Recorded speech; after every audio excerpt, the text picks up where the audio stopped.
నమస్తే మిత్రులారా, ఇవాళ మేము అనుకోకుండా ఒక కాలేజ్ పని మీద మాచర్ల పల్నాడు జిల్లా మాచర్ల ప్రాంతానికి వచ్చాము.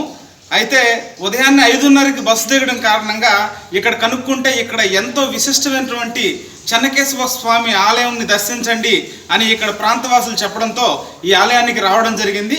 అయితే ఇక్కడ ఈ ఆలయ విశిష్టతను స్వామివారు శ్రీ లక్ష్మీ చెన్నకేశవ స్వామివారు ప్రధాన అర్చకులు చాలా చక్కగా వివరించారు.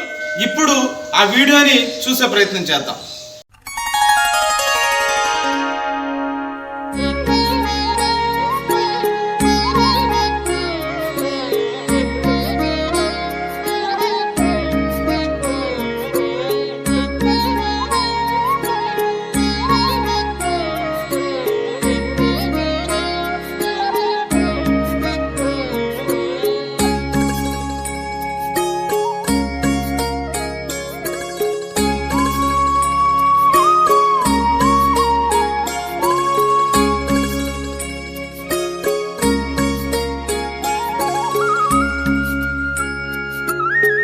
జై శ్రీమన్నారాయణ.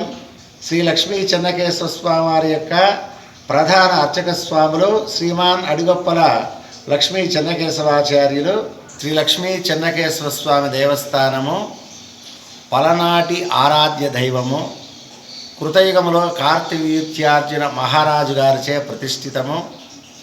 కలియుగములో 11వ శతాబ్దములో పలనాటి రాజులైనటువంటి మంత్రి శ్రీ బ్రహ్మనాయుడు వైష్ణవాన్ని స్వీకరించి ఈ ఆలయాన్ని పునః ప్రతిష్ఠ చేసి ఈ యొక్క ఆలయాన్ని అభివృద్ధి చేసిన విషయాన్ని మనము చరిత్రలో గమనించడం జరుగుతుంది. శ్రీ లక్ష్మీ చెన్నకేశవ స్వామి దర్శనము ఇహపర సౌఖ్యాన్ని ఇస్తుంది. శ్రీ లక్ష్మీ చెన్నకేశవ స్వామి వారి యొక్క అవతార రహస్యము మొట్టమొదటి అర్చనా రూపము శ్రీ కేశవస్వామి. కేసి అను రాక్షసుని సంహరించినందువల్ల మిక్కిలి అందమైనటువంటి గొప్ప అలంకారంతో వైభవాన్ని కలిగినటువంటి విష్ణు స్వరూపమే శ్రీ లక్ష్మీ చెన్నకేశవ స్వామి వారు. లక్ష్మీ చెన్నకేశవ స్వామి వారిని గజేంద్ర వరదుడు అని కూడా సంబోధిస్తూ ఉంటారు.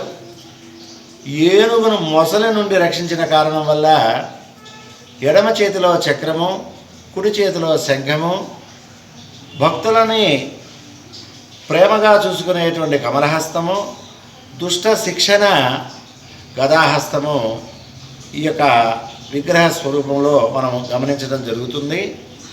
ఈ యొక్క చెన్నకేశవ స్వామి ఆలయంలో సమానత్వాన్ని చాటినటువంటి ఒక గొప్ప ఆలయం. అన్ని కులాల వారు, సమస్త మానవ జాతి వారు 1100 సంవత్సరాల క్రితమే ఈ ఆలయంలోకి వచ్చి దర్శనం చేసుకొని అందరూ కూడా ఒకే వరుసలో స్వామివారి యొక్క ప్రసాదాన్ని తీసుకొని మన మానవ జాతి అంతా కూడా ఒకటే అని చెప్పి సమానత్వాన్ని చాటినటువంటి ఏకైక గొప్ప ఆలయము ఈ యొక్క చెన్నకేశవ స్వామి ఆలయం. ఆంధ్ర రాష్ట్రంలో ఈ యొక్క చెన్నకేశవ స్వామి ఆలయం ప్రసిద్ధి. కర్ణాటకలో వేలూరు చెన్నకేశవ స్వామి ఆలయం ప్రసిద్ధి. మద్రాసు పట్టణంలో కేశవరాయ పెరుమాళ్ ఆలయము ప్రసిద్ధి.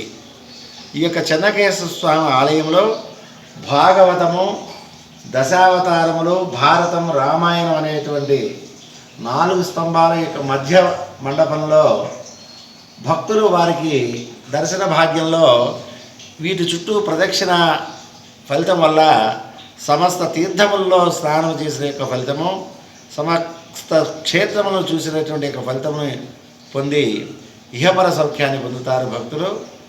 ఈ యొక్క చెన్నకేశవ స్వామి ఆలయము ఇది శ్రీరంగము అనేటువంటి యొక్క క్షేత్రాన్ని దర్శించితే ఎంతైతే భక్తులు భగవంతుడి యొక్క అనుగ్రహాన్ని పొందుతారో ఈ ఆలయం యొక్క దర్శనం కూడా అంతే ఫలితాన్ని ఇస్తుంది. ఇది ఒక భోగ మండపము. చెన్నకేశవ స్వామి ఆరాధ్యముగా భక్తులందరూ కూడా చైత్ర మాసంలో బ్రహ్మోత్సవాలు జరుపుతారు. పౌర్ణమి రోజున కళ్యాణం జరుగుతుంది. పౌర్ణమి తదుపరి పంచమి రోజున రథోత్సవం జరుగుతుంది. నవానిక దీక్షతోటి బ్రహ్మోత్సవాలు జరుగుతాయి. ధనుర్మాసంలో మాలికోత్సవాలు జరుగుతాయి. గోదా కళ్యాణం జరుగుతుంది. ఈ యొక్క ఆలయంలో నిత్య కళ్యాణము, ప్రతిరోజు కూడా ఎక్కడా లేని విధంగా మూల విరాట్ వారికి పంచామృత శ్రవణం జరుగుతుంది.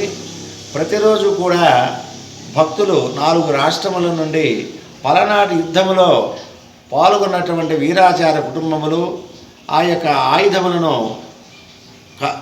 పల్నాడు యొక్క ప్రాంతంలో ఉన్నటువంటి కారంపూడిలో ఈ యొక్క కార్తీక మాసంలో వీరుల ఆరాధన జరిపి సంవత్సరంలో ఈ యొక్క వీరాచార కుటుంబములు అందరూ కూడా శ్రీ లక్ష్మీ చెన్నకేశ్వర స్వామిని దర్శించి వారు ప్రతి సంవత్సరము స్వామివారిని దర్శిస్తూ స్వామివారికి భోగ ప్రసాదాన్ని నివేదిస్తూ ఆ ప్రసాదాన్ని అందరికీ కూడా పంచుతూ ఇక్కడ భగవదానందాన్ని పొందుతూ ఉంటారు.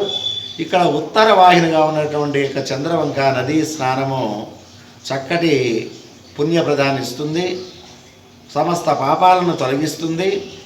ఇక్కడ దగ్గరలోనే రామప్ప దేవాలయము పరశురామ ప్రతిష్ఠితము, అలానే ఎత్తిపోతలు అనేటువంటి క్షేత్రంలో ఈ యొక్క యతీశ్వరులు తపస్సు చేసినటువంటి పుణ్యక్షేత్రము, రంగనాయక స్వామి ఏకముఖి రుద్రాక్ష దత్తాత్రేయం మందిరము, నాగార్జున సాగరు డ్యాము ఇత్యాదులన్నిటిని కూడా భక్తులు భక్తితోటి సందర్శించి ఆనందాన్ని పొందుతూ భగవంతుడి యొక్క అనుగ్రహాన్ని పొందుతున్నారు. జై శ్రీమన్నారాయణ. జై శ్రీమన్నారాయణ.